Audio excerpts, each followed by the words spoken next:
Good evening, everyone.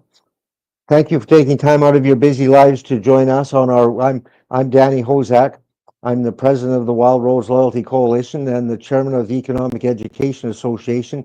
And this is a joint project of our two groups. And we're actually, we're doing a bi-weekly podcast. As it turns out, this is the second one in 2 weeks because there's actually only one person in our whole group that we can't get along without, and that's David Strong. David, can you put your CD up on? There's David Strong. He claims his camera isn't working, and he's going to have Sorry. it work.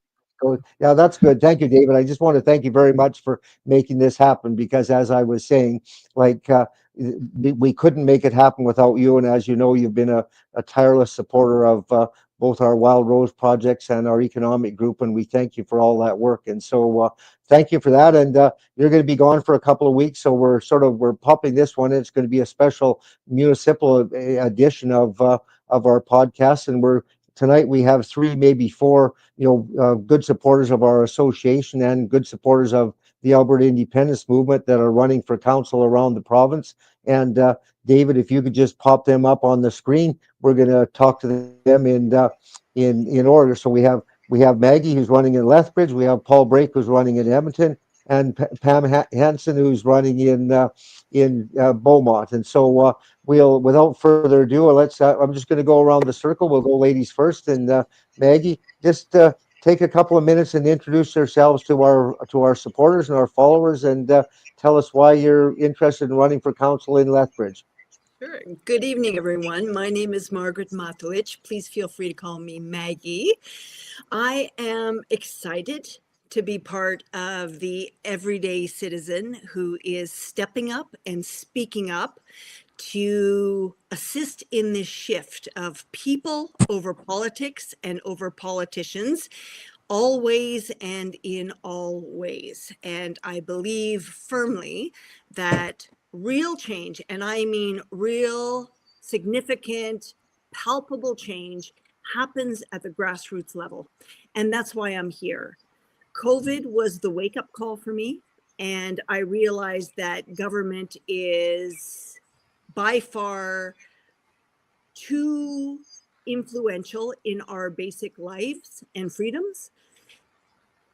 I decided I needed to educate myself in terms of being active and a participant in society. I was someone who couldn't care less about politics up until that point. Didn't care who was running, and honestly, I felt they were all criminal and couldn't be trusted.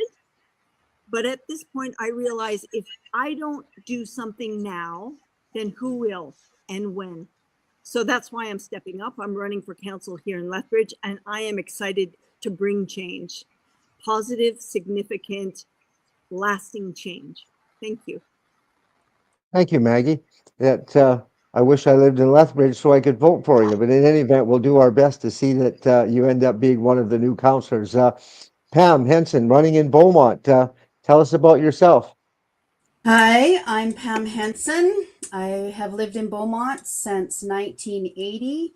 I have three lovely daughters, a grandchild between my husband and I am here today because I feel that it's necessary that I do my civic duty to make sure that there is a voice for people that believe in what I believe in, which we'll get into a little bit later on.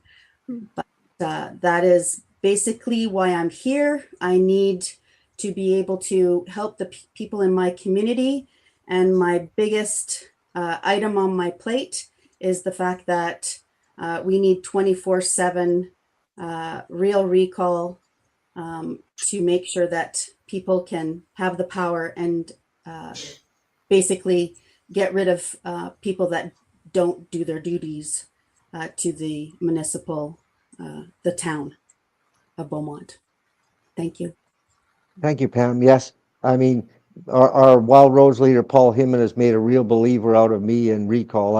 when I was as young as you, Pam, I didn't believe in recall, but Paul has certainly taught me the error of my ways, and I'm a real believer in it, and I think you're right on that. So thank you very much. Paul Brake, you're running in, tell me the name of the ward you're running in Edmonton, and tell us a little bit about yourself. It's the ward that's actually pronounceable, Ward Dene. Some of them I don't know how to pronounce. The big reason that I'm running is that every government we've had, federal, provincial, municipal, you name it, has never to this date been representative of the people who voted them in. And with City Hall, the councillors, candidates come and they say all these wonderful things and they talk about all these beautiful platitudes, and they get into office and they get 4 years where they totally ignore us. They take all our money and they spend it on things that we don't want done. We need a city council for once that actually listens to the people, that isn't in Ottawa's back pocket like Sohi it was, that isn't in Davos' back pocket. Like, what does Davos, Switzerland have to do with us? How can a place like Edmonton have a climate emergency and be wasting hundreds of millions of dollars on these boondoggle projects that is bankrupting the city? I got 4 kids that want to stay in Edmonton and live in Edmonton and grow up and inherit a city that's worth living in. They don't want to inherit a bankrupt tent city. Mm-hmm. And the only way we can make that happen is we have to invade City Hall with getting some people in there who actually want to listen to the people, that actually want to do what's right for the city, and that want to make these changes. I mean, recall is a big part of that. You know, you elect somebody and they have a 4-year free-for-all to do anything you want, which is never what we want. A recall would certainly wake up a few of those guys. And what's amazing is that previous city councilors are rerunning. I mean, every single city councilor in Edmonton failed us. They shouldn't be rerunning. They failed. They should be fired. The only advice I would give for people for voting is don't vote for one of the old guys that have been here already. You already seen what they can do. You don't want any more of that, unless you want your property tax to go up another 14%. Thank you, Paul. No, you're absolutely right, and I mean, I think Pam has this on her brochure, and we say it in the Wild Rose, like, don't hire them if you can't fire them, and like none of us would hire someone in our personal life and say, well, if you show up on Monday, we'll give you a company vehicle and a credit card, and your next job review will be in 4 years. And if you were working for a big company and you told the boss, oh, I hired someone, I told them they could be here for 4 years no matter what, you'd lose your job, and so would the guy you hired. You know what I mean? So this is just, it's bizarre that we've let this happen. But having said that, I mean, the voters have to wake up to this fact as well, that you know, there is an option to putting up with this BS. And I think one of the mistakes that the mainline political parties have made is they've sort of ignored the municipal level. You know what I mean? And a lot of the problems that we're having, as you say, come right from Davos or from the World Economic Forum, and they go right straight to the municipal council. A lot of the municipal councils are controlled by the CFOs, and it gets out of control. As we know, Gondik in Calgary, like she declared a climate emergency the day after she got elected and hadn't mentioned it during her campaign, just like Rachel Notley, you know, brought in the carbon tax, having not campaigned on it. So hopefully you folks will be, you know, getting elected on things you campaigned on, not on, you know what I mean, not on, you know, sort of failed promises. And so, you know, I think, I mean, that's all we can do. So I'm gonna start with Pam. So Pam, and like Paul said, well, take a look at the record. Don't vote for the people just because they've been there. Take a look at the record. Like 4 years from now, let's just assume that you all get elected. In 4 years from now, like, what is the thing you'd like to be able to go to the people and say, well, I told you on, you know, on the Wild Rose podcast 4 years ago that I was going to do this, and here we are. It's 4 years later. I've done it, and this is what I'm going to do in my next in my next term, if you are so kind as to elect me. So Pam, your camera just went away, so maybe you'd like me to ask that question to Maggie till you come back. Maggie, why don't you answer that question until we see Pam again? But you see my point, Maggie. Like, what would you like to be able to say in 4 years? Like, this was the main thing that I wanted to achieve, or the main two or three things I wanted to achieve, and I got 2 out of 3 of them done. So, what have you got on your to-do list for assuming you get elected? Thanks, Danny. Well, I think it would actually not be within the 4-year frame. It would be within the 2-year frame. And the Okay. reason I say that is because part of my campaign and my message is that sweeping, swift changes are here. They're right on our doorstep. And we must acknowledge that, which people aren't, and the other candidates certainly are not. But these are massively going to reshape your life, your home, your finances, your family, your job, and your city. And unless you are ready to face that and pivot substantially, you are going to have enormous challenges over the next full 4 years. So my message for people is change is here. It is going to impact you significantly. I'm someone who is talking about this, and I can successfully navigate you through it. It's going to be a really challenging 4 years any way you slice this, but there are things to be aware of. And we are at what I would basically term as a cross section of technology and evolution as a society, and how we are going to manage that. This is really history making times that we're living in, and people aren't quite there yet. They haven't come to that understanding. What I'm looking to do is focus on community with people over politics. And again, I cannot stress this enough, because we have been hijacked in every capacity on every level, and we need to address that. So for me, it is saying, how can we make cohesive, working, healthy communities as we face these challenges? So the 2-year mark for me is what I'm aiming at, and the health and well-being of our community at that point, as we basically weather the storm. Well, but That's Maggie, are you talking about something that the council is planning on doing, or are you talking about your council having to stop something that the province or the country's doing? Quite frankly, I don't quite understand. We're always saying, oh, this is going to be a disaster. Well, what's actually going to be a disaster? I mean, Yeah. taxes have been going up every year in my lifetime. The service has been getting worse.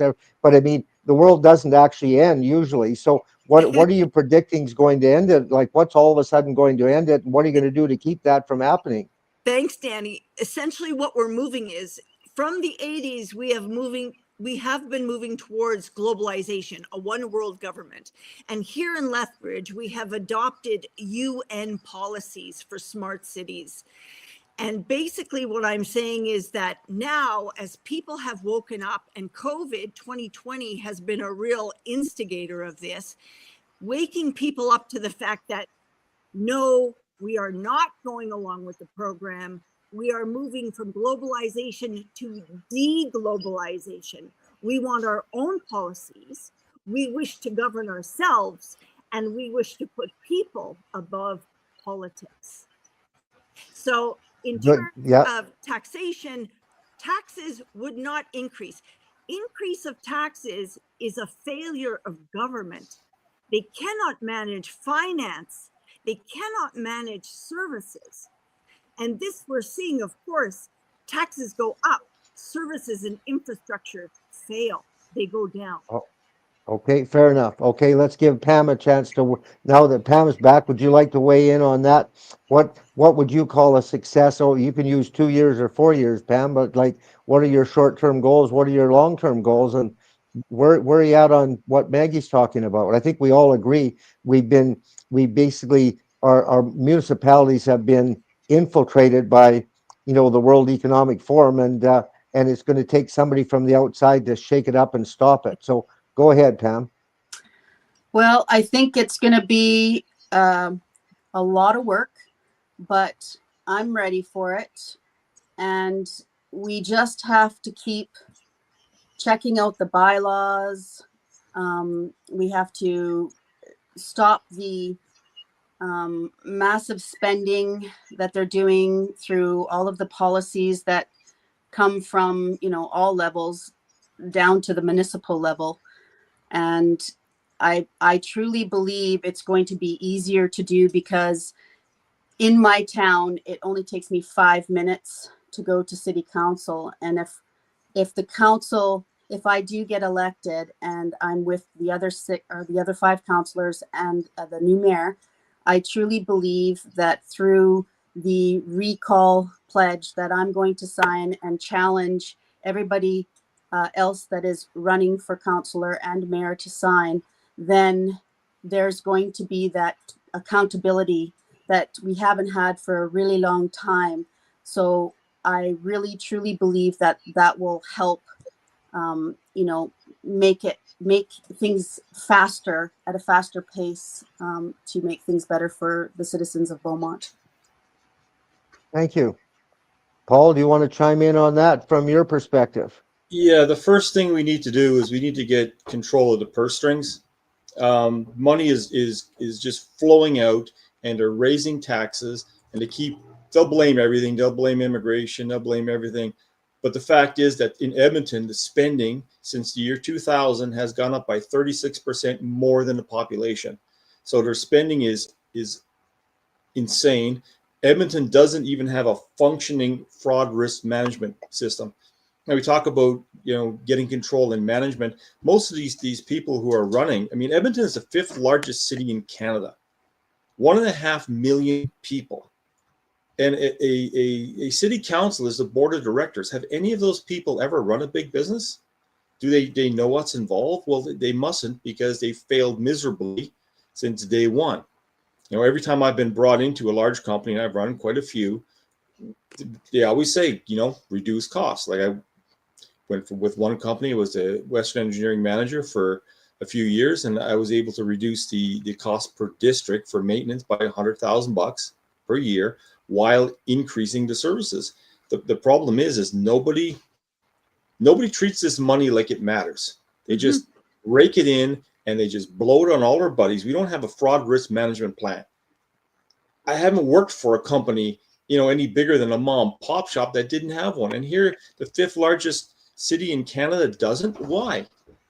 Because maybe that fraud risk management plan would stop some of the spending that's going on. Like, again, you know, those electric buses, the bike lanes, on it goes. These giant, crazy projects that nobody wanted, that someone's getting rich off of, and it ain't us. Well, and I mean, and it's sad, isn't it? You go to Edmonton, you see, like, you get like 1,000 cars in one lane and 4 bikes in the bike lane, and you think, like, whose idea was this? You know what I mean? But good for you. Like, you're right. Like, I mean, again, you know, Victor Davis Hanson says we're increasingly being governed by people who have never studied anything in their life except how to get elected. You know what I mean? And that's what we need. Is, I mean, and it isn't exactly a business, but there's a lot of things that need to be run as a business. And you know, clearly you've got your sight set on how to do that. And I mean, and one of the things that helps with that is recall, and not only recall for the elected people, but for some of the executives and one thing and another need to be subject to that too, to where there's a little bit more accountability. And yes, like 36% over, you know, over the increase in size of population is staggering, isn't it?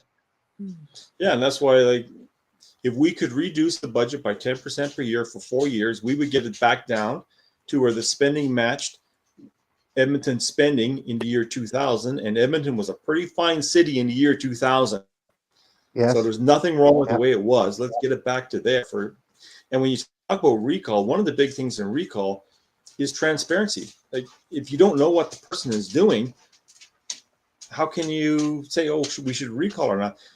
The calendars of the city council and mayor isn't published. We don't know who they're meeting with or when.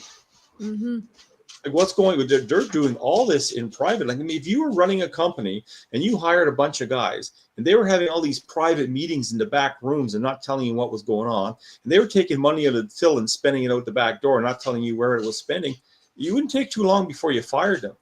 But in politics, that's just the way things are done. We need transparency. We need to know what's being spent, by who is meeting who and when, where they're going, and what they're doing when they get there. Now, Absolutely. Paul, I want to add on to that something that's very important. It's not just the leadership of the council and the mayor. It's also the administration.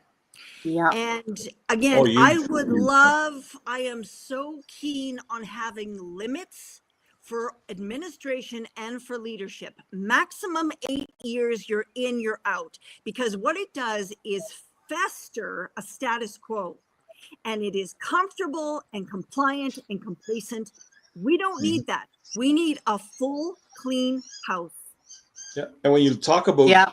management, look at the worker to management ratio. Why is it where it is? It is ridiculous. You look at service industries, which is what government is. It's a service industry. Why don't we have the 15-to-1 worker to management ratio? Why isn't the union demanding that in? We have way too many people in management, some people doing multiple jobs, the same job. It's ridiculous. We got to reduce that by easily 50%. Mm-hmm. Yeah. True. I mean, we can't be firing people. They're not going to let us do that. So let's just stop hiring for 4 years. Attrition.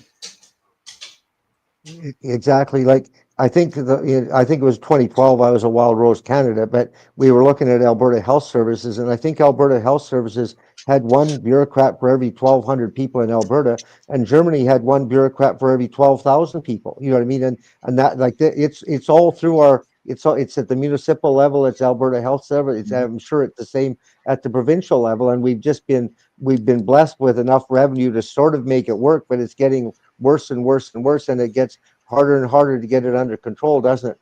Pam, what do you think? You were talking about the cost of the buses in Beaumont.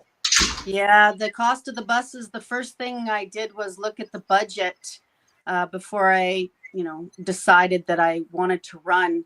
And I saw that they were putting out $750,000 a year per budget, like for the year.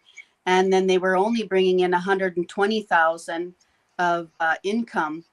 And so technically, if you said 1,600 people bought a $75 ticket, I don't know the math exactly because there's different ways to buy a bus pass and ride on the bus. But if those 1,600 people, they're all getting $400 in their pocket to ride the bus.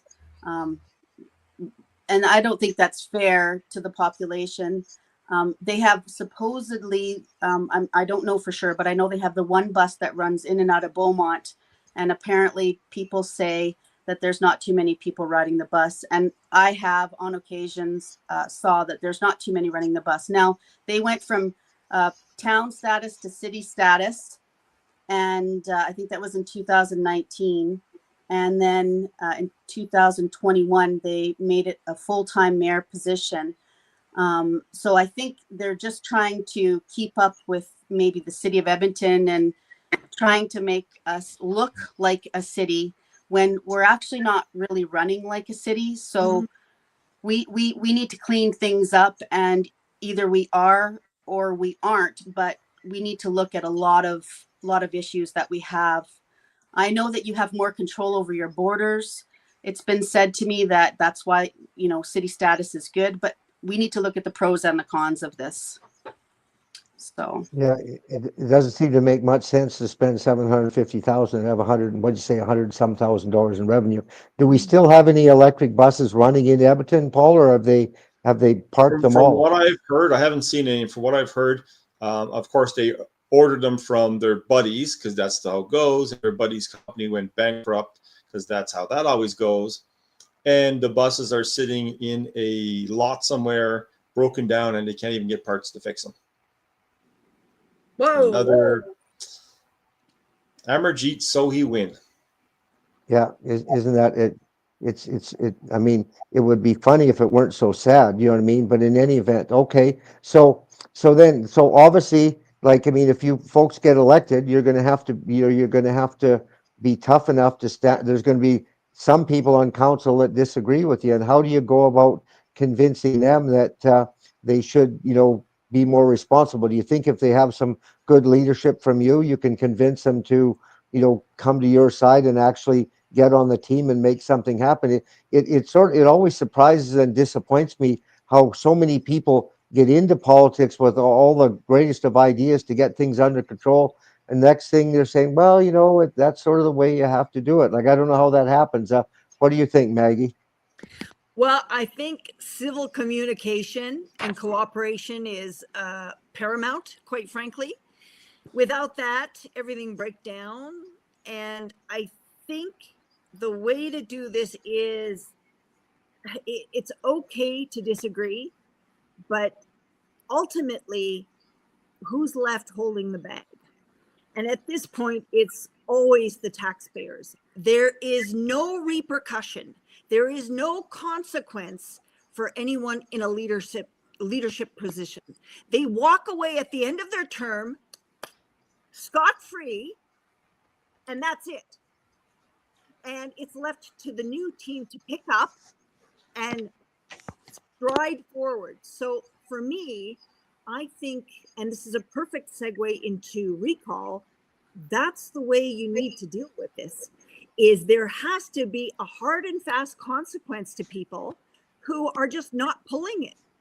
They're just not showing up. They don't have skin in the game. So Pam, let's talk about this recall issue, because that's one of my platforms, and that's the way out. It Yes. truly is. Excuse me for 1 second, Pam. David, Craig Reid just texted and said, I didn't get a link. Did we by any chance get his email wrong? Maybe I'll see if I can forward the link from my email. You go ahead, Pam, and I'll see if I can forward the link from my email. And or David, you want to send it? Well, here I've got I can definitely send it. Oh, I think if it just let me just see if it Okay. if I can if his email comes up in my phone. It was sent to a Gmail. Yeah. So I'm not sure if it was right or not. I just I guess sent we'll it to a soon Gmail. find it. Yeah, exactly. Well, there it is. I'll just send it and see. I've sent it, so we'll see if it shows up there. So yeah, no, I think could I just say on the recall, like Tucker Carlson was interviewing Donald Trump, and he said to Donald, he said, "What happened to Bill Barr? He was like he had such high credentials and he never got anything done." And Donald Trump said he was so afraid of being impeached, which is our version of being recalled, that he said he was scared to go out of his office. So even somebody who had twice been one of the most powerful people in America still didn't want to be fired. And so it's like it gets people's attention when you say we can fire it. It gives you something to do. And so anyway, and it does get their attention. So anyway, Pam, you're a big promoter of this, and you've got a pledge that you're going to sign and hand out, and you're going to challenge the other candidates to sign it. And I mean, I guess I'm saying your speech, so you go ahead and say that. Yeah, well, it's I'm just going to read it off to you. I'm going to bring it with me to the doors, and I'm going to leave it like a blank copy with the residents that I get to talk to. I'm going to ask them that if anyone comes behind me, why don't you bring this forth and ask them if they'll sign it and be accountable in their 4-year term. I don't have a fear of it myself.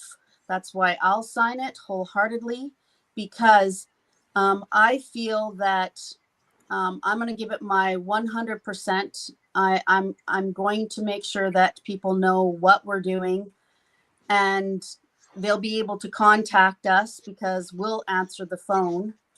And the 24/7 Real Recall Accountability Pledge, I'll sign it, and it'll be dated, witnessed. What it is 50 plus one of the voters that voted in the election. Mhm. It will be a 60-day that you'll be able to collect the signatures of the people. So if you had, say, 4,500 people who voted in that election, 2,501 people could remove me. And I basically just tell them that they can come to me, and then I'll have a recall committee that will verify the signatures if they get their 2,500 plus one.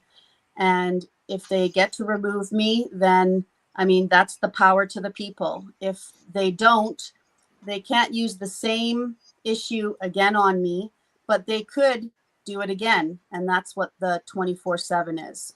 So with that being said, it gives the power back to the people in Beaumont.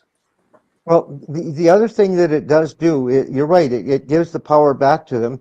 And actually, half of 4,500 is 2,250 plus Sorry. Pam. But in any event, yeah, but that's all right. Yeah, you can use your pet. Like I said to Pam, like Jason Kenney toured the province and he figured out that people wanted recall. But what he brought us was an unworkable proposal for recall. So that's why I think Pam is calling this real recall, because it really is it's a realistic number, but it wouldn't necessarily be dealt with by Elections Alberta, because it doesn't actually follow the government legislation as it is. So what, like Pam and I were talking about this yesterday, we said, well, if somebody comes in and says, we want a recall, you say, well, that's fine. I'll get 2 people from my campaign team. You get 2 people from the group that want to recall me. We'll sort of decide on the question. We'll decide on the rules, and you can get to work. And the interesting thing about this, and like I say, like Paul said, one thing it does is it sort of like it could be a lesson to the people who want to recall you too.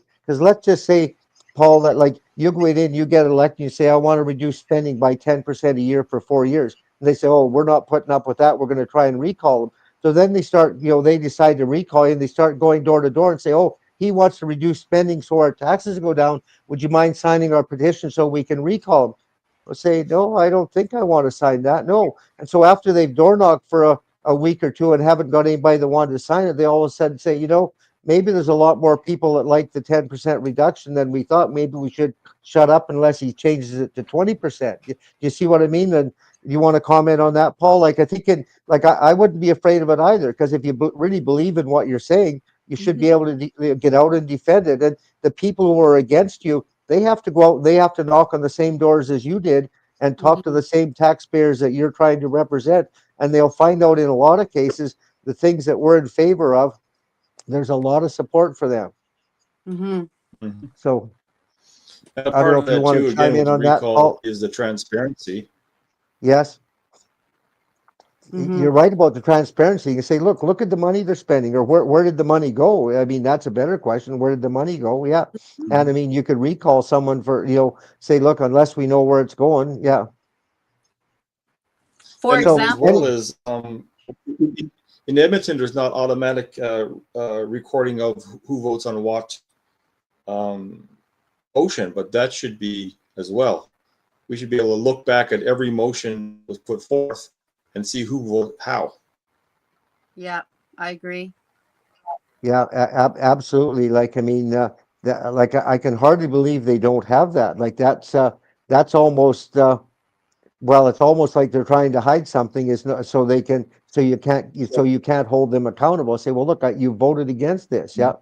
So okay, well, there's another list. There's another thing you can put on your list to do. I don't know is that just in Edmonton, or how prevalent is that in the municipalities in Alberta? Does anybody know?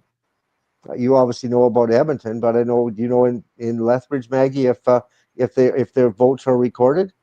I believe they are on video, because everything is now Yeah, videotaped and recorded. Yeah. But I will tell you something interesting that I've come across, and this is a problem that's here and in Calgary, and I wouldn't be surprised in Edmonton and elsewhere in the province. So what I have found in terms of taxation for property is that the formula is very muddy, shall we say. And I'll leave it at that for you to use your imagination. That unless you are a chartered accountant or have an economics degree, you can't even figure out how they are actually taxing you every year on your property. So my suggestion is, why don't we actually dive into this? And I'm willing to do this for Lethbridge and find out exactly what the formula is and publish that formula. And then go back last year or even 2 years and just randomly pick some properties and apply that formula. And I am willing to bet dollars to donuts that people would get a refund on their property taxes, because there is no way you can tell me there's not some funny business going on. And it is deliberately made to be undecipherable in terms of a formula. Okay, well, we just got another municipal candidate joined us from Grand Prairie. Hello, Craig Reid. How are you? Good evening. Is my mic on? Can you hear me? Your mic is on. We can hear you. We can see you. I'm sorry we were late getting you the link. And so, Craig, you're on with Maggie. She's running in Lethbridge. Paul Brake is running in Edmonton, and Pam Henson is running in Beaumont. Craig's running in Grand Prairie. He was also, he was a diligent hard worker for the Wild Rose Party for a long time. I think you're on the UCP board at the moment. But good for you. You just don't stop working. And so everybody else has had their 2 or 3 minutes to say why they're running. So since you've just joined us, why don't you go ahead and tell us why you're running in Grand Prairie and what you think the main issues are there. So go ahead, Craig. Well, I think the main issues here are silly city spending and affordability. You must have been listening in the background to what we were talking about. Sorry, go ahead. Yeah. Well, they just here a few months ago authorized construction of a $16.5 million soccer dome, and they're building it out in the kind of on the edge of the city and nowhere, and it's not going to be very accessible for the families that are struggling. Like, people play soccer because it's a cheap sport to play, but the parents aren't going to be able to drive these kids all the way out to the far northeast corner or northwest corner of the city to play there. Like, and they're borrowing $10 million or $10.5 million to build the $16.5 million soccer dome. And, we're just not a city that's, we should, a city of 250,000, yeah, I can see it, but a city of 70,000, no. Mm-hmm. And it's just one debacle after the other. So that's part of the reason why I'm running. And the other reason why, or the main reason why I decided years ago already, or a couple of years ago, that I was going to run is just because the whole liberal agenda is taking over everything, and conservative people are just going to have to roll up their sleeves and step up and take it back and push them back out, because they're sure not going to make any decisions or policies or anything like that is going to help the city and help the everyday people.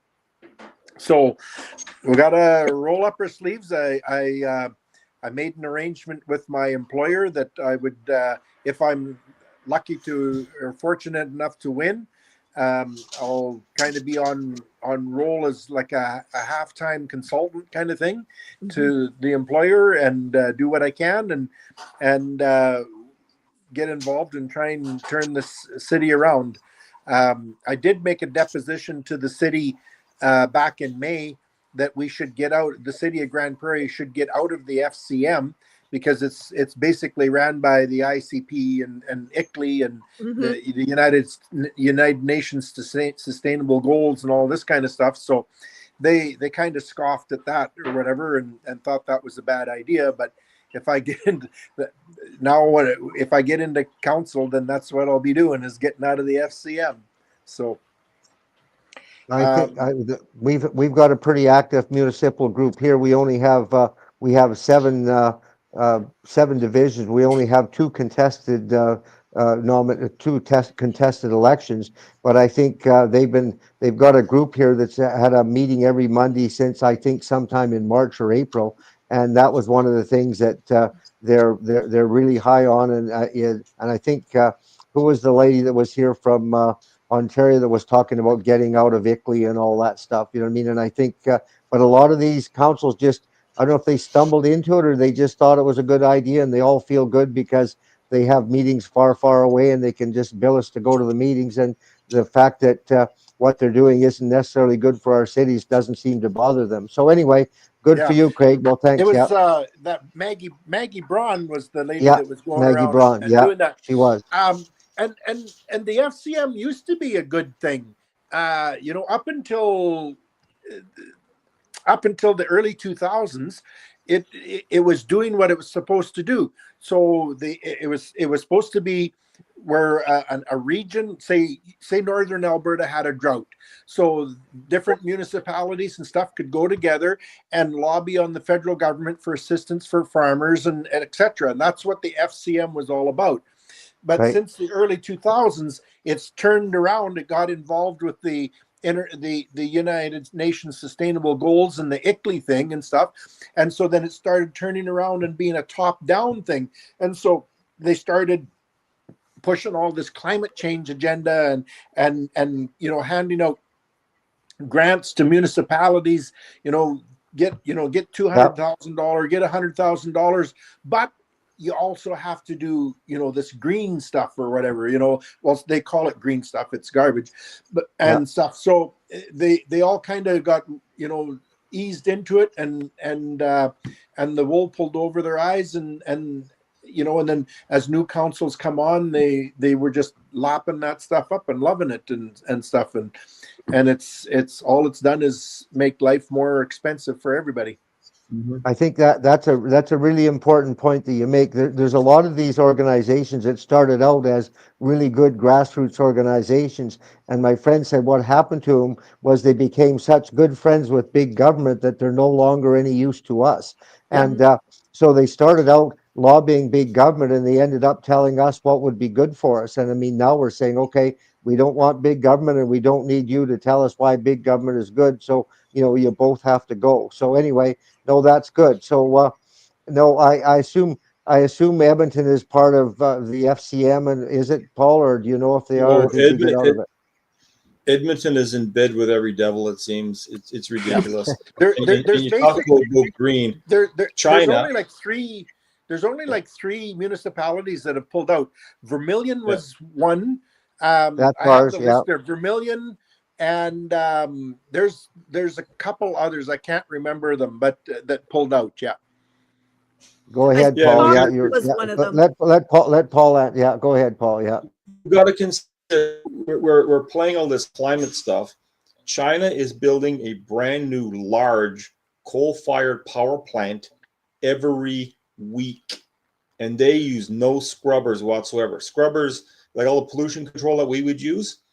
That takes away power, can take away up to 30% of the power coming out of a coal power plant. So they don't use any of that. And they're building a brand new one every single week. So all the climate stuff we do, it's a joke. It is literally a joke. It has absolutely no effect on anything. Donald Trump really told the United Nations, was it yesterday or the day before, he told them how fed up America was with all of that stuff. And I mean, we might as well get on board with America rather than being on board with, or at least supporting what China's. I mean, we're letting China do that, and we're making the utilities higher for our people. It isn't fair at all. Maggie, I see you look to me like you wanted to say something as Craig was talking. Well, it's funny, Paul, because it is a joke. It's become a joke that we live in, and people are quite complacent. They either don't understand or don't want to understand. They are just surviving. We're not even close to thriving for a society. We are so unwell on every single level, every single measurement you can imagine. So I think the impetus for us coming forward on a grassroots level is to make positive change, to pull us up out of this downward spiral into something that is up leveling not only our society, but every imaginable horizon that we can get our hands on. And doesn't that seem optimal for people?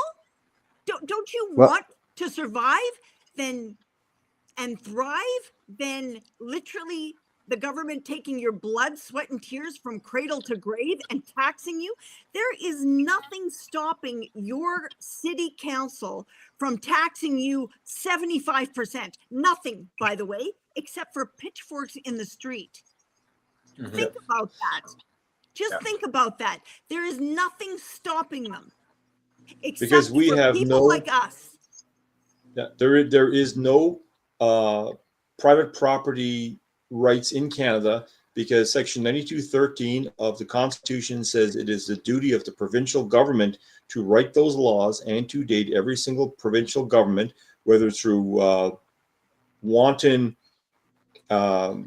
neglect or something a bit more nefarious, has failed to produce any personal property rights laws. So you can pay off your house and the government can come along and say, oh, you didn't pay whatever property tax, and they can take your house from you. There's a case in Ontario a few years back where this guy owned a farm, and his family had owned a farm for over 200 years. They owned that farm since before Canada was Canada. And the Canadian government said, oh, we want to build a military base there, and took it from them. And the same thing can happen here. The eminent domain, they can take any piece of property you own at any time, and there's literally nothing you can legally do about it. Yep. Well, all the more, like, I don't know if we can save Canada, but I mean, we certainly need to do something about it in Alberta. We might as well start here. Save yourself first. When you're flying and they're giving the little pep talk about if there's an emergency and the air masks come down, they always say, put your own on first, and then once you've got yours working, you can worry about saving everybody else. And so I think that's what Alberta needs to do. We need to focus on saving ourselves. And I mean, we really need to start taking it back one community at a time, and it won't be easy, because in most of these communities, 30 to 40% of the people work for the government, and like Mark Twain said, it's easier to fool someone than it is to convince someone they've been fooled. And I mean, the 30 or 40% that work for the government, they just think this is all fine because they get their regular raises, which they're generally not happy with how much the raise is anyway, but nevertheless, they get the regular raises. And I mean, they feel like they're immune to some of this stuff, which, as you know, when it actually comes tumbling down, they won't be any more immune than the rest of us. But that doesn't necessarily put them on our side. So, but there's a third of the people in the middle that just have, they've been busy. They're busy, like trying to pay the bills and make, buy the groceries and one thing and another, which doesn't get any easier. But I hold some of them responsible too. This goes back to the old Martin Niemeyer quote when he said, when they came for the socialists, I didn't say anything. And when they came for the trade unions, I didn't say anything. And when they came for me, I had no one to say anything to. You know what I mean? And a lot of the people that are working are sort of oblivious to how much trouble we're sort of sliding backwards into. But anyway, I'm glad we've got some good young candidates like yourselves that are interested in it, and I really do hope that you challenge the other candidates. I assume you'll all get a forum. Craig, we talked about recall, before you came on, but like, to me, like, I think you should all. Pam has a good recall pledge, and like Paul Heyman always said, he would just say, look, it's just a deal between me and you, the voter. Like, we don't need legislation. We don't need anything. I just give you my word. If 50% plus one of the people who vote sign a recall petition, I'll step down and run in a by-election. And so if you challenge the other people, and if they won't sign it, you can say to the voters, like, why would you vote for them? They're telling you right now that they have no intention of being accountable. They don't even, they're not even going to pretend to be accountable. So, I think you've got some good points to make. And again, to quote Mark Twain again, he said, the surest way to win an argument is to start on the right side of it. And you folks are on the right side of this issue. And I think the tide is sort of turning as people look and say, okay, all this big government stuff isn't working out so well for us. And when you see, what Mark Carney's doing, I mean, yeah, he's talking about building pipelines, but you need approval from, everybody and his dog. You know what I mean? And we actually saw Jordan Peterson in, maybe some of you saw him in Edmonton. We saw him in Calgary in February, and he said he was warning us about Mark Carney. He said, Justin Trudeau is, quite frankly, he said, just an incompetent buffoon.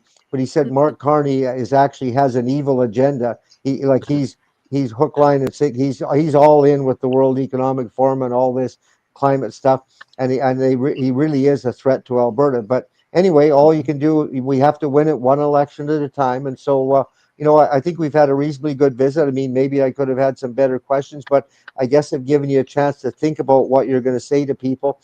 And let's just go around. And that we've been trying to, not go longer than an hour. So we've got about 10 minutes left. How about if we just go around and we'll give everybody a couple of minutes to just say, well, here's my closing pitch to the voters. So since we started with the ladies, we'll end with the men, and Paul, I'll let you go first, and then we'll go to Craig, and then back to the ladies. So Paul, what's your closing pitch to the voters? The big pitch is it's time for the voters to have their say. It's time for somebody actually going to City Hall who wants to do what the people want to do, because we haven't had our say. We're so tired as people of voting. I mean, so many people don't even vote because they don't think it matters, because the people that they voted for in the past totally betrayed them. The City Hall that we have right now has totally betrayed us. Why would you want to vote for any of them again? And so many people don't even want to vote anymore because they think the system is rigged and just going to get betrayed. So I want to go there and be that voice of people so that they can have their say in City Hall. Well, good for you. And yeah, like a lot of people they're just bitter about how poorly politics runs. But one of the lines of, it's actually mine, and I quite like it. And when people say, "Oh, I'm just not interested in politics," I always say, "Well, actually, my grandpa wasn't interested in war either, but he still went twice so we could have a better life." And to me, and we have had a good life. And I mean, that's what you folks are trying to do. Like, a lot of people aren't interested in this, and it is a mean, miserable job, and it's mostly a thankless job in lots of cases. But I admire you for putting your name in, and I think we need to reach out to people and say, look, you have to, I don't mind doing the work, but you have to help me get there. So anyway, Craig, what's your closing pitch to our voters? Well, a couple things: affordability and government efficiency, kind of thing, eh? So, and then, as you guys have probably heard on the news, Grand Prairie's just rolling into their own police force as well. So, I'm the only candidate that's talking that Grand Prairie, the Grand Prairie Police Force Commission, the police commission in Grand Prairie, should be an elected commission, not appointed by the government. Because when they're elected, they represent the community. When they're appointed by the government, they represent government interests, and they serve the government, not the people. And they're supposed to be serving the people. So that's going over really well, actually. Yeah, and that's a Wild Rose idea there. You'll recognize that one, Danny. Yeah, and Pam. And but affordability and government integrity. And so a month ago on Grand Prairie News, on the radio stations, they were bragging about they got a grant from the FCM for $125,000, and they planted a bunch of trees around the city. And it was a no strings attached grant kind of thing, eh? And well, whoop-de-doo. So on the news, they said they planted 263 trees with this $125,000. So that's $475 a tree. And so I checked with the local Sawmill Hill Canfor, and they reforest thousands and thousands of hectares of forest every year. And I asked them, how much does it cost per tree to reforest your blocks? $2 a tree. So that's one of my talking points. Canfor, we're off chasing this FCM stuff, and we're doing all this worldly stuff that's cost $475 a tree, and our local people here are doing it for $2 a tree. So we don't need to be listening to all these globalists and all these strange ideas. We have the answers to the Grand Prairie growth and Grand Prairie issues here in Grand Prairie, let's listen to the Grand Prairie people and let's sort this out on our own. We don't need a bunch of globalists telling us what to do.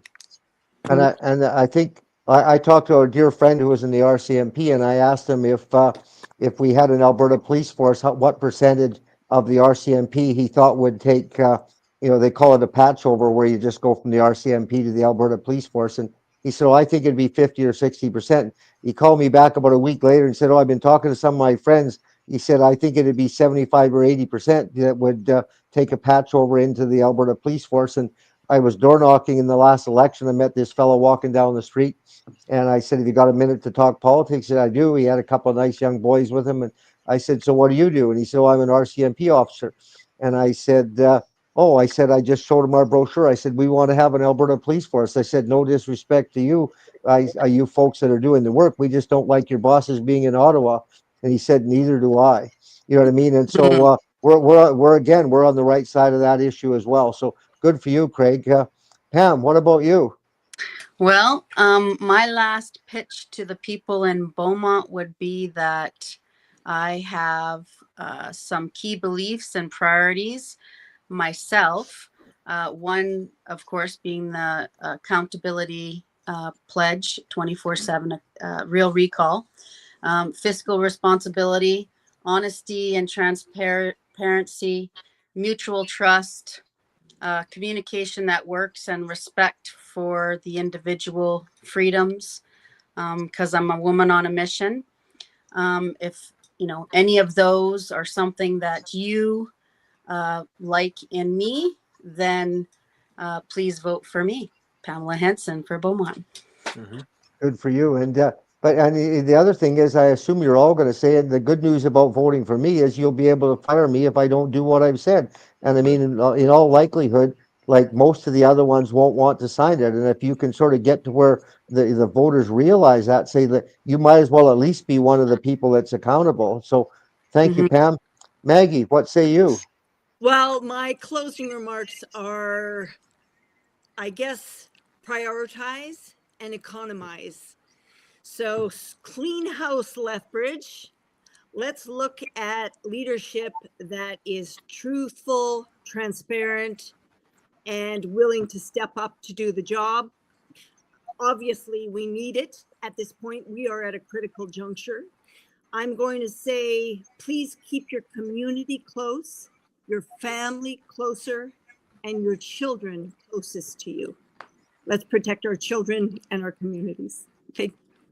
Yeah, some of our communities truly, I mean, we're lucky we live out in the country, but some of these communities truly aren't safe. And I went to Kelly McCauley, who's a federal MP now, as you know. He used to host those conservative speakers, and he had some municipal planner from Edmonton speaking. I thought, oh, I thought, oh, this will be boring. It was one of the best speeches I've ever had. He said, like, the municipal governments have lost their way. He said, like, when I think municipal government, I think turn on the tap, get water, turn on the light switch, the light comes on, flush the toilet, it goes away. But I mean, when you look at what, like, I would say a third to a half of what these municipalities are talking about at times is to do with ICLEI and the FCM and global warming and all that sort of stuff, and say, look, stick to the things you're supposed to be doing. That's why government costs so much, is like half the things they're doing, they're not supposed to be doing anyway. So anyway, it's hopefully we can hopefully sometime after the was it the 20th of October, we need to, is there advance voting in every area, or is it? Yes. There's advance voting. So we'll like, and one of the things, we don't have a lot of people watching our podcast yet, but I mean, as you're door knocking, you can say, look, I was on a podcast. If you want to see, and if you want to see some of the ideas myself and some of our other, freedom loving, municipal councillors think, you can refer them to their podcast at our Wild Rose Loyalty Coalition website.